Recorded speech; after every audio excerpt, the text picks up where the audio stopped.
This is a most unfortunate setback for those of us who care about promoting diversity on our nation's colleges and universities. We've made great progress as a nation, but there is still much work that remains to be done to close the gaps and to help ensure that colleges are truly working to attract racially diverse student applicant pools.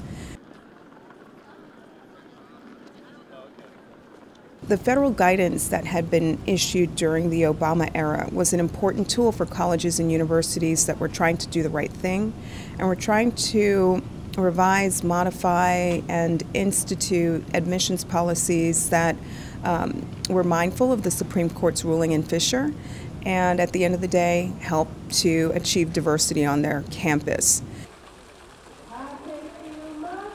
The court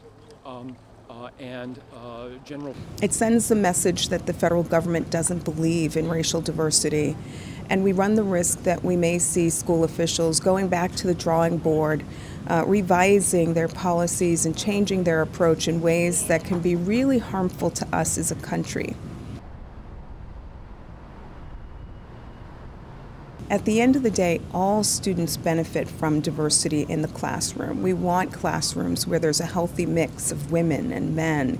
We want classrooms where we have students, white, black, Latino, Asian, American, and more. Students learn better in diverse learning environments. So this sends a really dangerous message about the value of diversity in our country today and where we place diversity in terms of principles that lie at the heart of our democracy.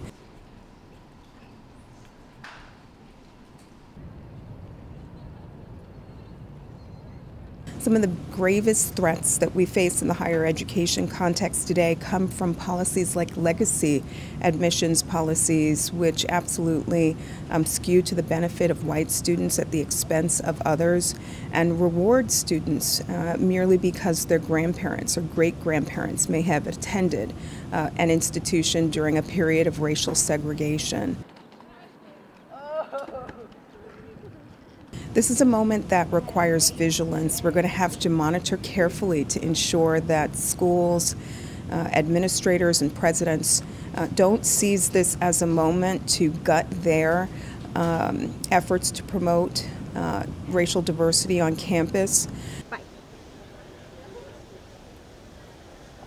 We also see at some colleges and universities that a big donation from somebody with the right name will result in the reward of free admission slots to children and other family members. I mean, these kinds of policies persist across schools today, and for opponents of affirmative action, I urge them to take a look at those practices. But the reality is that while we've closed gaps, African Americans and Latinos remain underrepresented at some of our nation's elite schools. There's still important work that must be done to close those gaps, and it's shameful that our federal government is retreating and turning the clock back by rescinding important guidance that help to push, aid, and help schools that are trying to do the right thing.